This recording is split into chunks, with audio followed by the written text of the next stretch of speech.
Absolutely massive DC news. Warner Brothers has laid off a ton of people in a huge restructuring. This is unbelievable, and it has a major impact for fans. Let's break it down.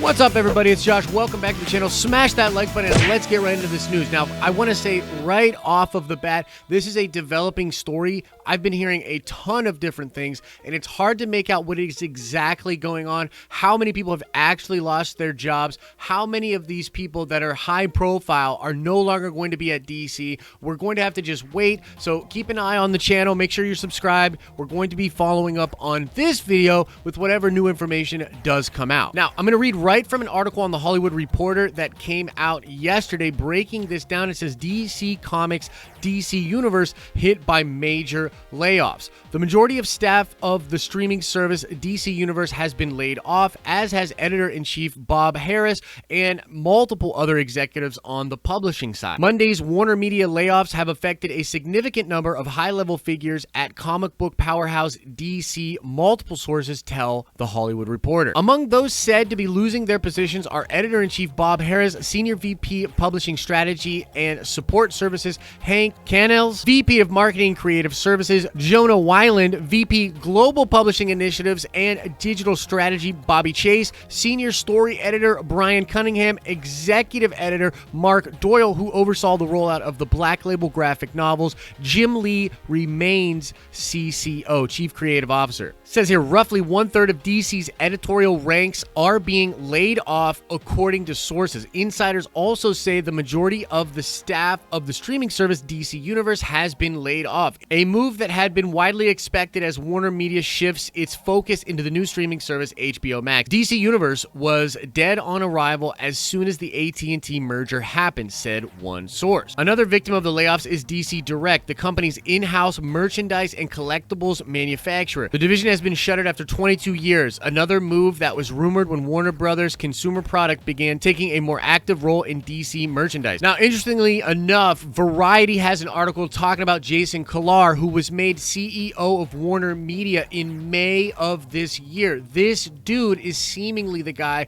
responsible for a lot of these layoffs. Some people are saying it's as many as 800 people. Some people are saying it's over 1,000 people that have lost their jobs in this downsizing, in this restructuring over at Warner Media. Okay, so essentially this is a restructuring that has been going on since 2018. Literally since AT&T came in, there have been higher ups at Warner Media that have left. Jason Kilar is put in as CEO, and honestly, here's the thing. This is what I want to say. I'm going to now kind of give you my take on this, and again, we're going to have to watch as more information comes out about this.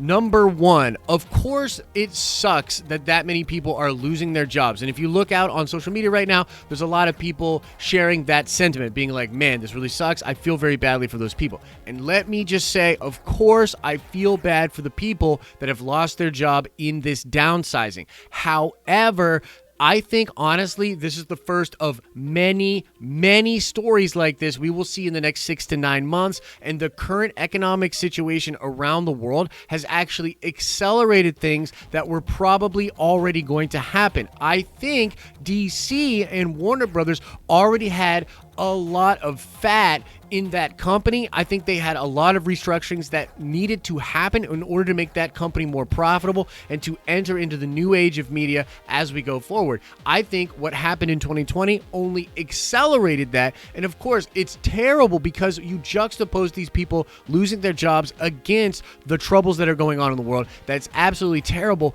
But unfortunately, this is only the first of these stories. Another thing that is kind of sucky, but also interesting if you're just into the business side of things, is that the timing on this announcement is actually perfect. I know some people are like, why would you announce this, just 11 days away from DC fandom? This seems horrible. Why would you make all of these bad headlines right before DC fandom? It was actually probably planned this way. This was a move they knew was on the table for a long, long time. This is a very nice window to drop this news in, because what's going to happen is we will talk about this for a couple of days. There will be updates. Maybe more bad stuff comes out, and then it really sort of carries over into next week and beyond. But the reality is 7-8 days from now, you will not hear anything about this online. It will all be about hype for DC fandom. People are just excited about DC fandom and the future of DC. And so we make some bad headlines today, very quickly. All of that will disappear, and we will be just focused on the hype, on the new stuff coming, and the DC future is still very bright. And then lastly, I just want to address a lot of the conversations that I've seen online so far. Some people that have been saying that DC and comics in general, that the big two and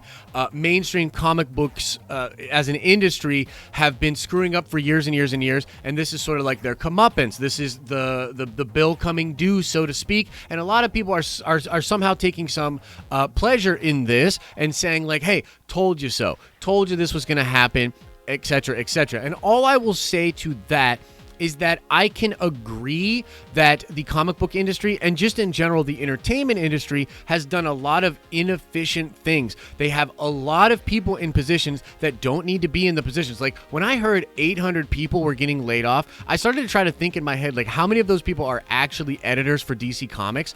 Why do you need that many editors at DC Comics? It just doesn't make sense. And I think when you go in a transition from sort of an old world way of doing business into a new world way of doing business, this is just a natural shedding of the fat. There's literally no reason to be paying that many human beings to be doing that work when the return on that investment isn't really there. And the truth is, if you want to get really real, what a lot of the people are saying, like what's the sexy headlines that people talk, like the get woke, go broke kind of stuff that people talk about when it comes to the comic book industry, that I agree is a problem, but it is not even close to the biggest problem that industry has. It is not even close to the reason that industry has been on a massive decline for 5 to 10 years. And so some of the people that are out there celebrating or saying that they were right in a sense, but they are not even close to right as far as all of the real problems that have been going on in the comic book industry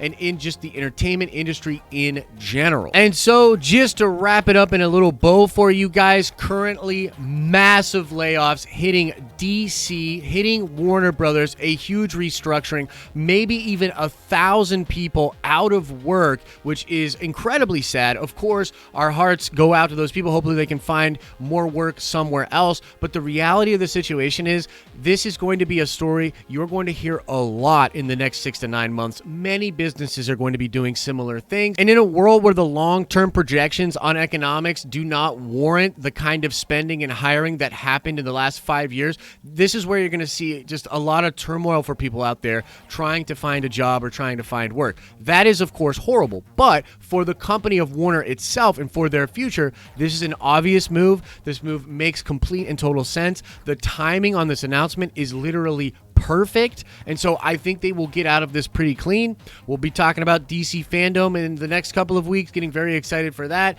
And yeah, to be honest with you, I don't think so. I don't think this is going to be a story that lingers. I don't think people are really going to be that interested in this for a long, long time, but maybe I am wrong. I pass the question off to you, dear viewer. What do you make of this crazy situation with DC and Warner Media? What do you make of the future for DC in comics, in merchandising, and on the silver screen and in streaming? What are your thoughts on this whole crazy situation? Let us know in the comment section below. And now let's shout out Patrick Peeker. Yes, indeed, Sergei Kravenov is the real name of Kraven the Hunter. And now let's ask another nerd card question before we get out of here. I want to know what DC comic book publisher was fired from DC Comics earlier this year. Possibly another sign of restructuring going on. But the question remains, who was that publisher that was fired from DC Comics earlier this year? Answer that question in the comment section below. And if you're enjoying the content over here, you might enjoy the live streams we do live from the Nerdvenger Tower Monday through Friday starting at 10 a.m. Eastern Standard Time. And you can join the Nerdvengers by becoming a channel member over on that live streaming channel for discounts on our merchandise and exclusive behind-the-scenes content. As I always say, I hope you're having an awesome and a nerdy day, and I'll see you